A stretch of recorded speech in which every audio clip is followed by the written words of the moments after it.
So today we're going to start working with value, trying to create the illusion of something being three-dimensional. We're going to use spheres and cubes to do this. If you recall, in class we talked about value being the range between light and dark, and it could be white to black, or it could be colors. Okay, it doesn't have to be graphite. We want to create a full range of values to make something look three-dimensional. Okay, so let's take a look at what some of the things are that are happening that are making this sphere look three-dimensional. Right here we have a nice white spot that I call the hot spot. Okay, and this will be direct light. So if we imagine that we had a light coming from our upper left and it was coming right down here onto the sphere, we would have a nice white area, and then the shadow would make the value get slightly darker as it comes across the sphere until we reach what's called the core shadow, which is the darkest part of the shadow. Now, here's something interesting. Notice that the core shadow does not go to the edge of the sphere, because what's happening is a phenomenon called reflected light. So the light in real life we have, some light that's working around the sphere as well. So some light would come around the sphere, it would hit this table surface, and it would bounce back up. And so we have this reflected light on the bottom side of the sphere. Now we also have a cast shadow, and one thing that can help us decide where the cast shadow goes is, imagine if this is like where our lamp, say we had a lamp right here, and there's a little lamp. If we were to draw a triangle, a little teepee, if it comes down and it hit the furthest part of the edge of the sphere and then down to the table surface, and then we could, perhaps this light is like a little bit bigger, and then it would come down. So within this area here is about where your core shadow, you'd want your cast shadow, you'd want your cast shadow to be. Now on the cube, we're not seeing the top. The top would probably be white. But we are seeing this side over here, so we're going to just make each side a different value. So we have light over here, a medium value that's partially obscured from the light, and then our dark value on the bottom. Okay, now I'm not real concerned about what technique we use to shade the sphere and the cube. We're just going to play around with putting down some value and concentrating on having a spot that's direct light and a core shadow and a spot that's reflected light. And then we'll go ahead and put a cast shadow down here.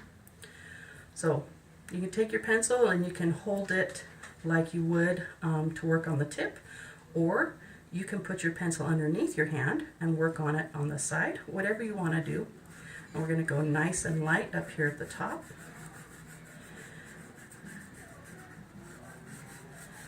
And we'll work our way around the sphere. Try and avoid making a lot of lines, a lot of dark kind of hickey spots. Sometimes if you make little circles, little kind of ellipses, that makes a good technique. We're going to go super light up here. As we come down here, we can press a little harder. And I'm going to speed up the camera so that you can see this process develop a little quicker.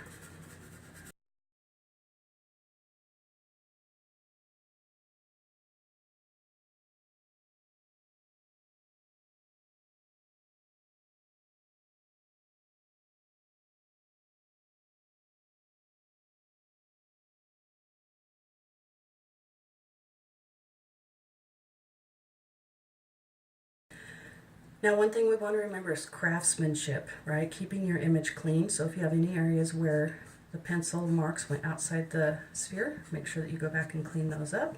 Any extra little pencil lines that you don't want, you go back and clean those up. And if you take your hand and you brush it straight across, you're going to smear everything. So one easy way is just take, paper towel or Kleenex and just kind of dust it with the little tips. We have drawing brushes in the totes in the classroom, but if this is something that you are ever doing at home and you don't have a dust brush, you can just use like the little tips of a Kleenex like that. Okay, so remember, I have a direct light spot right here that I left the paper completely white. I have a light value. If you noticed, I had a spot over here that was a little bit darker, and I have a little line right here that's a little darker. If I tap that with my pencil, I can still keep this kind of mottled look and get rid of any dark spots that I don't like. I have a little bit lighter value here on the edge, so that core shadow is here, and then reflected light. Okay, now let's talk about the cube just quickly. This is a flat surface, so if we follow along with the contour of the surface,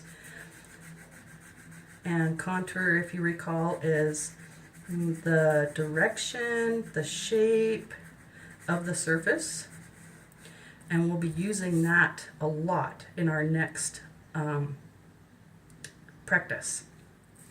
Notice that when I'm doing the cube, I find that it's easiest if I turn the paper so that the tip of my pencil is working the line. I have a lot more control. Okay, but one thing you want to be careful of is, as we've talked about when you did your value scale, is creating frames, right? Having accidentally areas along the outside edge that are either lighter or darker than the center. Now, I want you to notice when we did the sphere and when we're doing this cube that I'm not using any blending tools. We are just trying to create values using the pressure of our pencil. Notice I had some lines going left and right, so I'm going to start going another direction to try to knock out any areas that are trying to look like patterns of lines and so forth. Okay, I need to be darker than this side over here, so I'm going to go ahead and go a little bit darker now. And we are treating this cube as if it's a small shape. So we don't have any value changes on a single side. We keep one value within that side. Okay, and then we're going to go darker underneath here, because this is the side that is the furthest from the light. Try and make your edges nice and sharp so that we do have the illusion of a cube with 90-degree corners.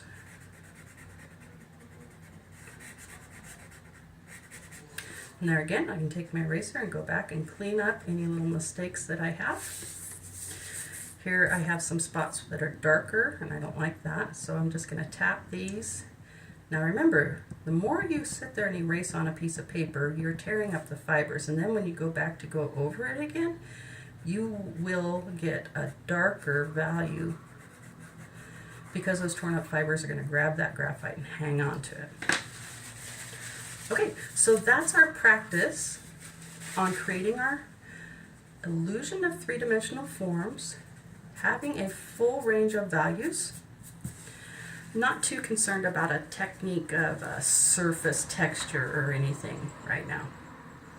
Okay, give this a go.